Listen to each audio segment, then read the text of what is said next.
Welcome to Knowledgeable Aging. I'm your host, Jason Kotar. Joining us today to talk about empowered homes, strategies for living with neurodiversities is Dr. Emily Reilly. Dr. Reilly is the founder and CEO of Purposefully Home, located in Scottsdale, Arizona. She practices as an occupational therapist and provides functional living consultation to clients to improve the way the home space enhances the resident's lifestyle. Integrating skills as an occupational therapist and certified home modification professional, Dr. Reilly has helped create solutions to enhance the way families maintain their daily roles, routines, and interests. Many people wish to remain in their home for as long as possible, and that is the goal for each client served. Purposefully Home is a boutique consulting agency providing education, advocacy, and limitless potential to each client, caregiver, and community member served. How are you doing today, Dr. Reilly? I'm doing great. I'm so happy to be here and enjoyed the nice cool weather, which we kind of talked about right before. Now you're just rubbing it in. That's just not nice. It's good to have you back. So before we get started, Dr. Reilly, for those that are joining us today, if you have any questions, type those questions in. Time permitting, we will do everything in our power to get your questions answered. So Dr. Reilly, let's get started. Empowered homes, strategies for living with neurodiversities. Yes, let's get to it. So just a quick introduction, although that intro that Jason did was excellent. I'm originally from upstate New York, and I've moved out here to the desert just under 10 years ago, and working in skilled nursing facilities, acute care, and now in the community. I have had the opportunity to really see kind of that whole spectrum of care. And that's what really pushed me to create Purposefully Home, because I did see how important returning home was for families, and having their loved one home is always where we feel more comfortable, we feel safer. And so Purposefully Home was developed 3 years ago, and it's just been so fun. It's freeing for me as a clinician because we have the creativity and the freedom to actually work individually with the clients. And occupational therapy is such a dynamic profession, so it's been a lot of fun. I am a dog mom and really just have enjoyed being out in the desert, hiking, running. So that is just a very quick glimpse of me. So today we will be highlighting just these 3 objectives, describing intuitive design for neurocognitive differences. It's okay if you have no idea what that means, we'll go over it. Learn how the home environment affects function and behavior, and identify 3 concepts to support everyday participation at home. So a lot of people may think this is a little bit of a unique topic, or maybe a little unfamiliar with it, but going into working with adults, children, families in their homes, it's really amazing how important our environment is on how we're able to function.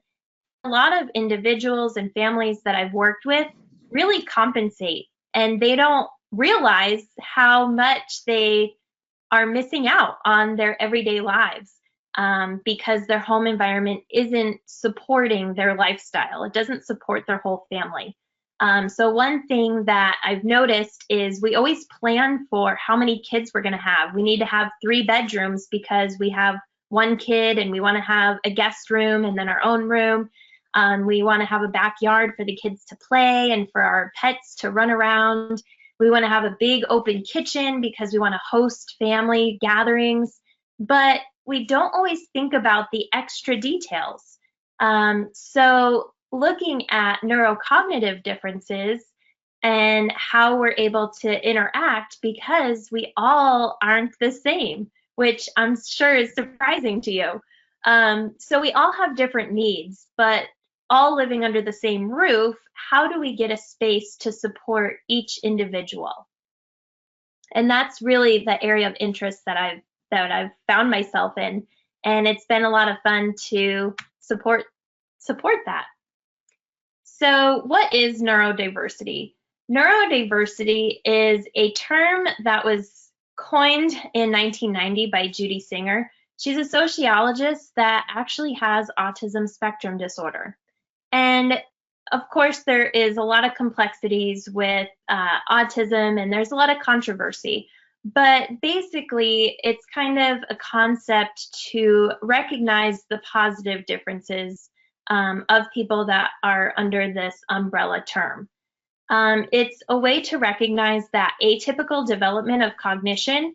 And so we realize that neurodiversity is those differences in the brain, but there can be very different views of what that looks like. So there are people that suffer really what we consider low level function, and they are the people that have more behaviors, maybe are not able to communicate, and they really do require a great deal more support and assistance by a caregiver, whether that's a paid caregiver or a family member. But also those higher level functioning people that are able to live on their own or with maybe less physical support, just more supervision. And so by recognizing neurodiversity as kind of this umbrella term and recognizing there is a way to design your home, decorate your home, and create a home space that is going to empower both types of individuals. And to highlight, neurodiversities includes not only autism and Asperger's, but it can also incorporate people that are living with attention deficit ADHD. I didn't have enough coffee this morning. Dyslexia, dyscalculia, and so some of those other less common terms that people still live with and deal with every day. So, of course, there is a broad spectrum of symptoms that people live with and experience every single day, that if they are on the autism spectrum disorder, or if they have Asperger's or any other of those combinations. Sometimes people, kind of have a combination of things. But typically, people are having difficulty with concentration, having difficulty processing information, which is going to allow them to focus on a task. It's going to allow them to, wake up in the day and complete a morning routine and be able to get to work on time or participate in school. So when you're not able to concentrate, you may lack those skills needed to perform those activities of daily living. Showering, getting into the kitchen to be able to make a meal, paying bills, everything that requires us to have some semblance of organization, sequencing to execute a task. Other symptoms people suffer is that sensitivity to sounds, light, and touch. And our entire world is based on things that require our brain and our body to process this information. It allows us to know if we need to turn a light on or a light off. It allows us to know if the water is too hot or too cold. And when there are these sensitivities or hypersensitivities, it can cause that reaction, and it can often be what we consider a negative reaction. And so if our environment isn't designed to support that, then every single day, every single moment of this individual and really this family's life is going to be impaired. Mealtime can be really difficult because the textures of foods, bath time can be challenging because maybe the feeling of that water, the hot, the cold. And so if you are living with this or experiencing this with a loved one, you are very familiar with how this can really disrupt the sequence of the day. And then limited socialization. A lot of the families that I work with, they have compensated, and in order to just get by in a day, they've created this safe space, which is so important and so wonderful because it allows that individual to go to their bedroom, typically is the room that they've chosen, And it's created just for them. It has all of their, comforts. It has all of their tools to allow them to, feel calm, kind of regulate and have that support. But what happens, because they don't naturally have these skills to be able to engage with other people, socialization, you do that with your family, you do that with yourself, you do that with friends, coworkers, a whole host of people. So when you're limiting that and kind of isolating that, of course, some people thrive in that, and not everyone has to be around everybody all the time. So it can kind of be a mix. Some people recognize when they've had enough and they can excuse themselves, and other people really thrive in social environments. So finding a way to create your home environment, we spend time watching TV in the living room. We spend time at the dining room table for meals, in the backyard having barbecues.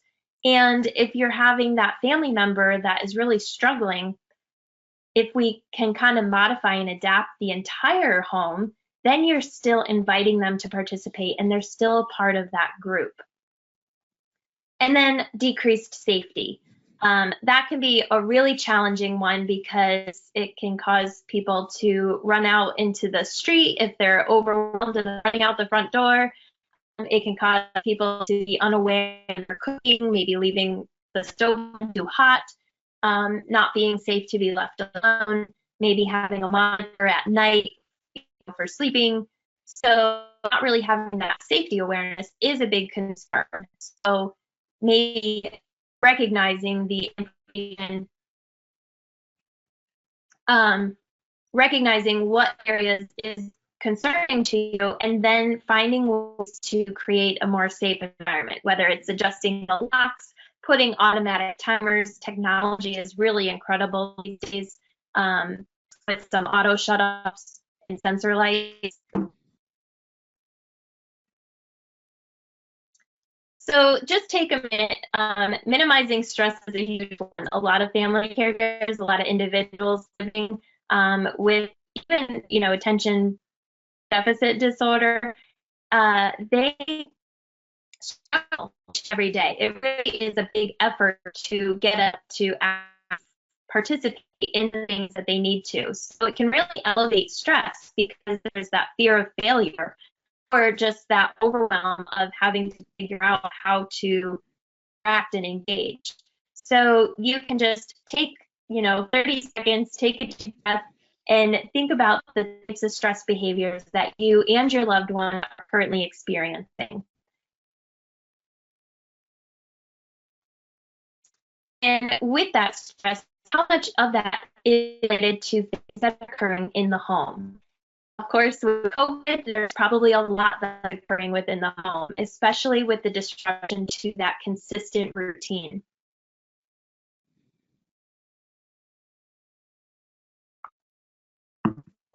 So what are some of the strategies that you currently tried that you can help to improve the function? So people try to minimize clutter, try to reorganize the space. I know a family that was really struggling with their child because school is school. That's where you go and you learn, you take the bus and you come home. And so to make the guest room or the den or the bedroom the new school space was really disruptive and causing a great deal of stress throughout the whole home. So having somebody go to the school or go to the store and purchase all the things, making bulletin boards and really making it look like a classroom was a time investment and a financial investment, but now it has alleviated that stress and allowed that child to be much more successful in the way school presented this year. So there is a hierarchy of our environment, which a lot of times we don't really recognize. And this is our home environment. Anytime that I'm talking about the environment as an occupational therapist, I'm talking about the space around the individual. And so for today's purposes, we're talking about the home. So there is our physical environment, which is the tools and the objects within the home. So the rooms of the home, the technology, the different appliances in the home, and the different things that we're utilizing and interacting with. The bed, to go to sleep, the bathroom for personal hygiene needs. And then tasks. That's our actual participation and engagement in those daily routines. So what role are we playing when we're managing waking up? Do we have an alarm clock, or is a parent or caregiver coming in and waking up the individual? Are they getting up on their own and able to start their day through the shower, getting dressed, starting breakfast, whatever that looks like to you? So how much role are you playing, and how much role is the individual playing in those tasks? And what can we do to automate that process? Socialization, we kind of talked about some of these already, that groups and organizations, family, friends, neighbors, the volunteer, whatever it is that engages us with the community around us. And then, of course, culture. So a lot of struggles that families face, and sometimes clinicians or providers can experience, is being able to mesh what the cultural values are and the home dynamic. So things that may not be functioning or working may be a result of that cultural beliefs. And so it's not a matter of changing that, but it's a matter of finding ways to incorporate that. And that's what's really great about finding providers and clinicians, such as occupational therapists, because they're utilizing that holistic approach to care. And so when you're looking at building a home, or custom building a home, or purchasing a home, those things can be challenging because realtors, in their special training, aren't taking that into consideration. They are looking for the actual structural and the location and the demographic of what it is you're looking for in your home. Home builders, the same thing. They maybe have these special certifications for accessibility, but what they're doing is incorporating that accessibility factor, and maybe those special features that you want to have, with the lighting or the types of tile that you're building. But they are not trained in looking at how the actual function and the dynamic of your family is going to happen in that space. And so when we're not really considering that in our environment, that can really cause some disruption too. So we all love the comfort of home now more than ever. I know home projects have skyrocketed. People want to make their space more comfortable, more functional. And so what we're recognizing with all of these changes due to COVID is that our environment can enhance, or it can restrict a person's participation. And this can be a typical or atypical development. It can be young, it can be old. And what we're realizing is, we can't function for working from home or school from home if we don't have internet.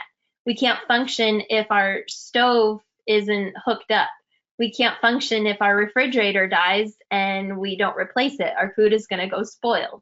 And so those types of things can make things easier, or it can make things a bit harder. And those are just some simple, examples. The decor, the layout, and the fixtures that we choose can actually impact abilities and our mood, which can often result in behavioral changes as well. And so what I like to talk with my clients about is it's functional, it's intuitive, and it's timeless.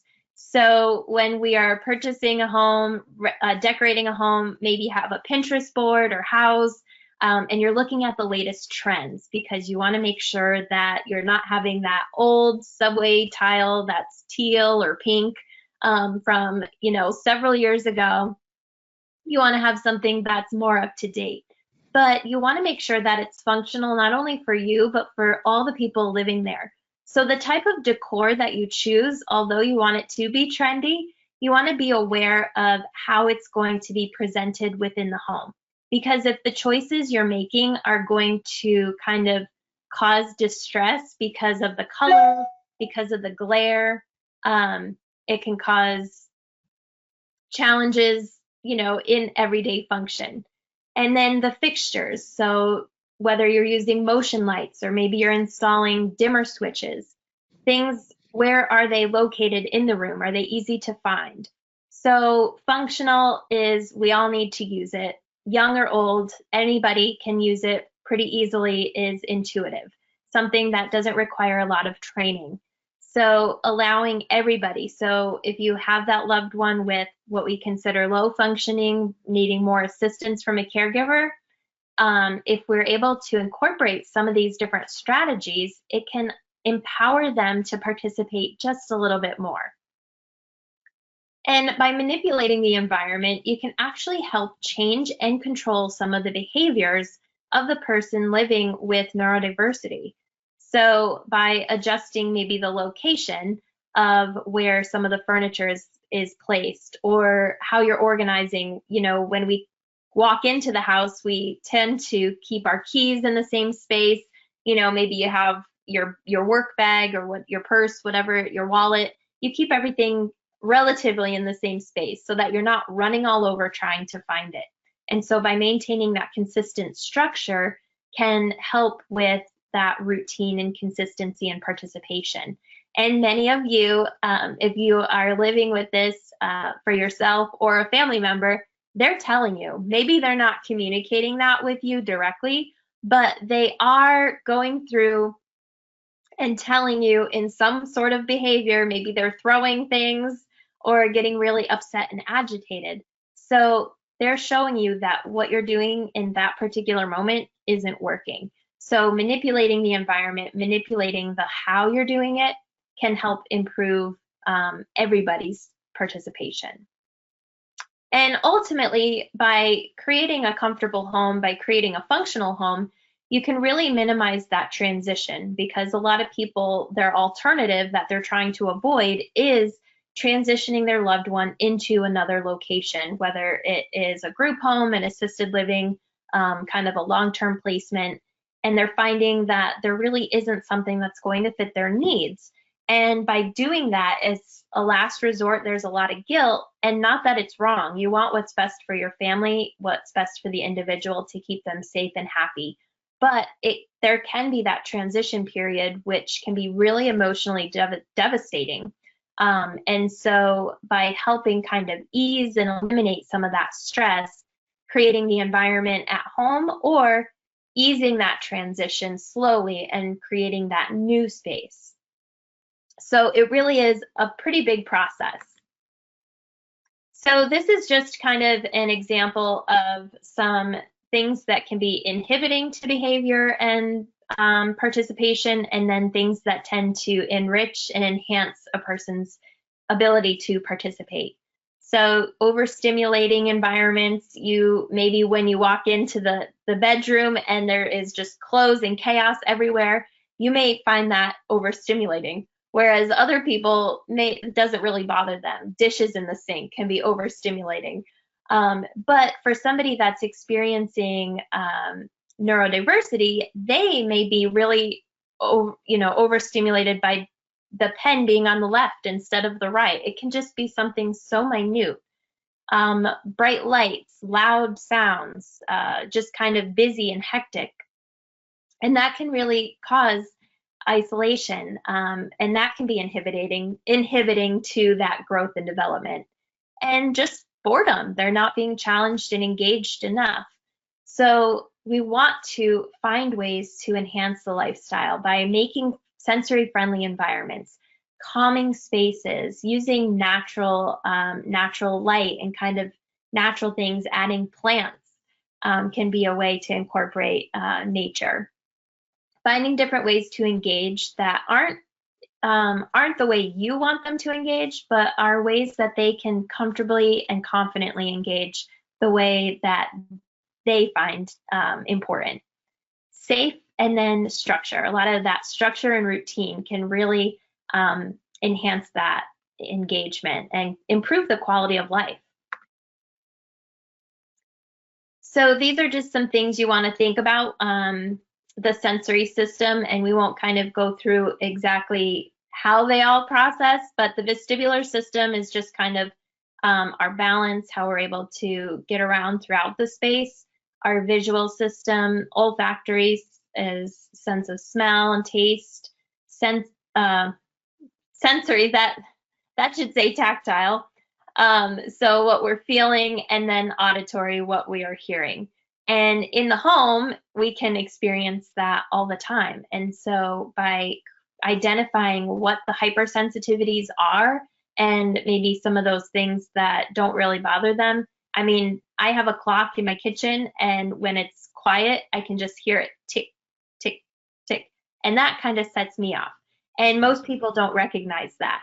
The refrigerator turning on and off, or the ice machine, those types of things, if you have somebody living in your home with these, sensitivities or these challenges processing, it's going to affect what you're choosing to purchase and what you're choosing to buy and to add in. And a lot of times families don't think of it until it's too late. Then they're trying to go back and reinvest in how do we, have the sound more controlled. And, if we have all these tile and hardwood floors throughout the house, there's a lot of echo.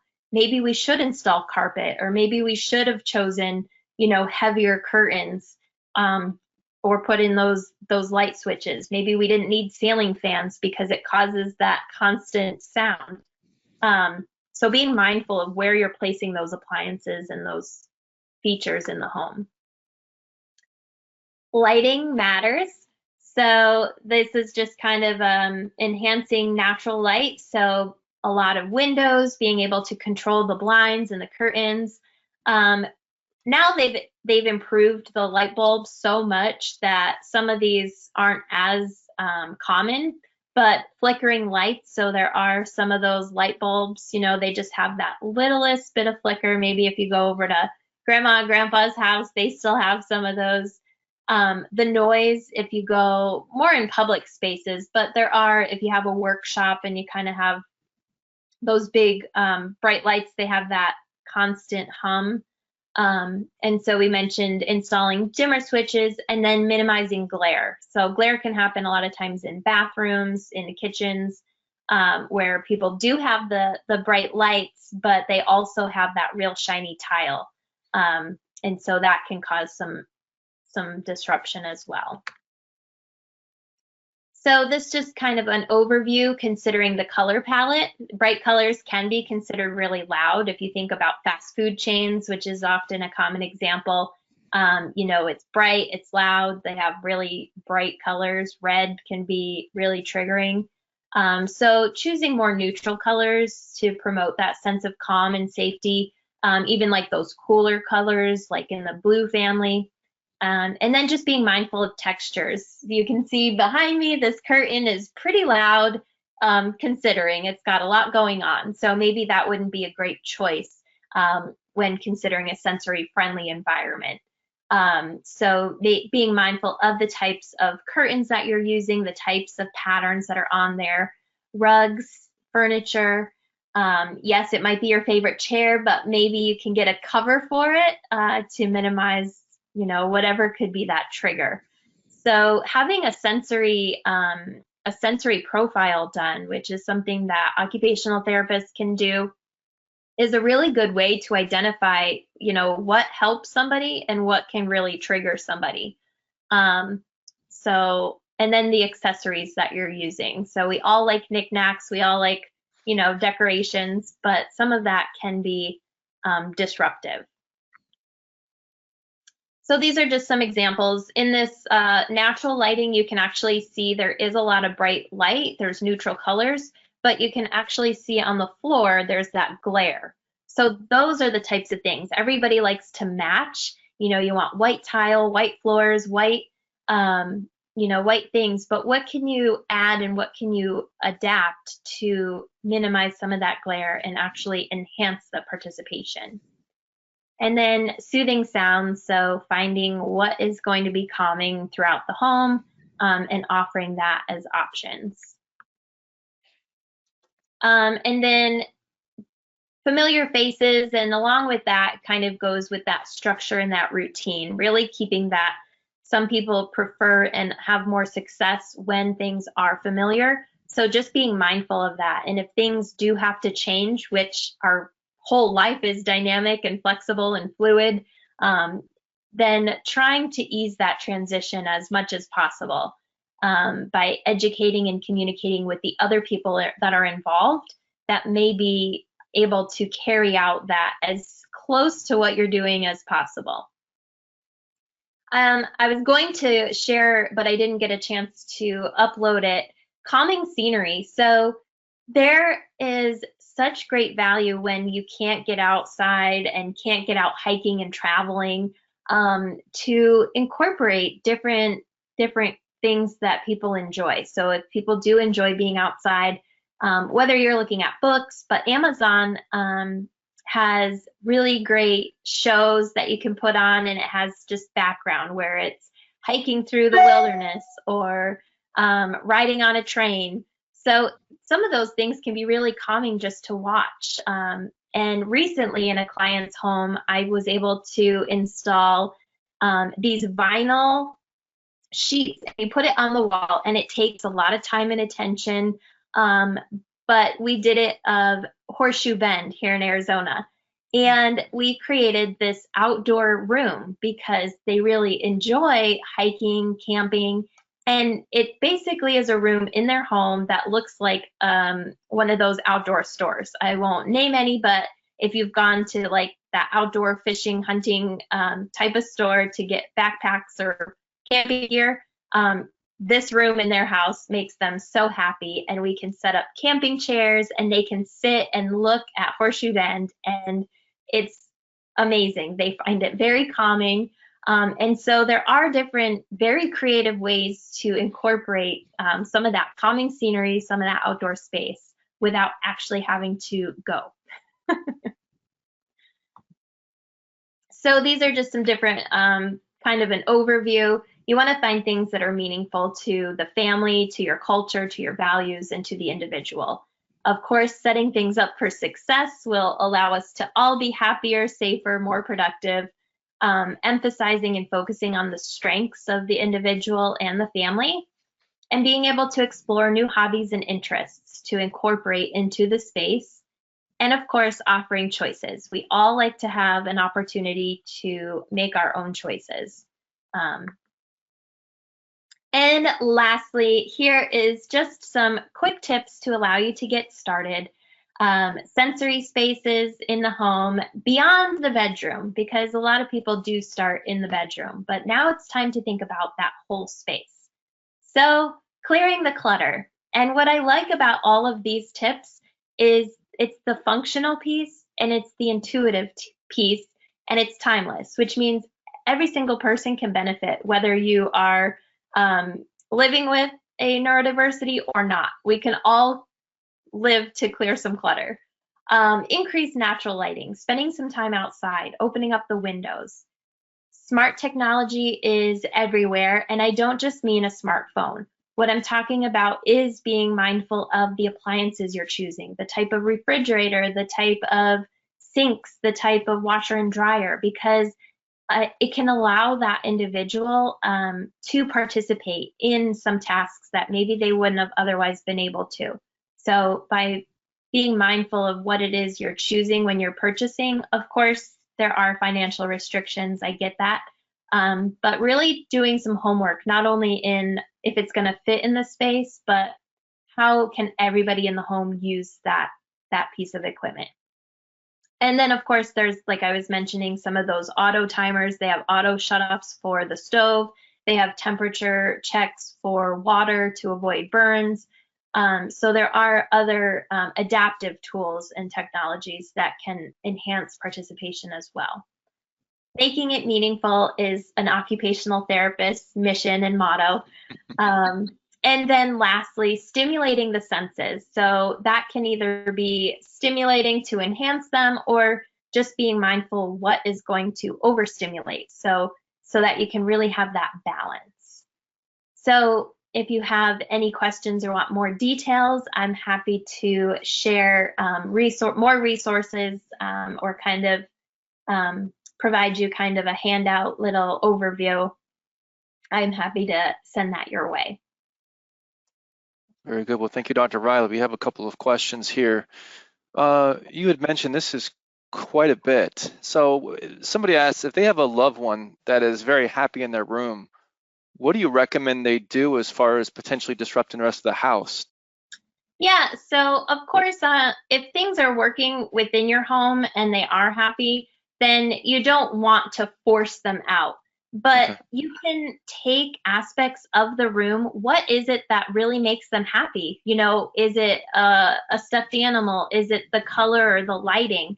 And is there another space in the living room where you can just incorporate aspects of that? So maybe that does mean buying a double of a few things, maybe similar curtains or tapestries, similar carpet, or if there's an activity that they really enjoy doing in the room, is there a corner in another space that you can either have a secondary, or can you slowly transition? That's where those transitions are really important, and kind of slowly incorporate that activity in another space.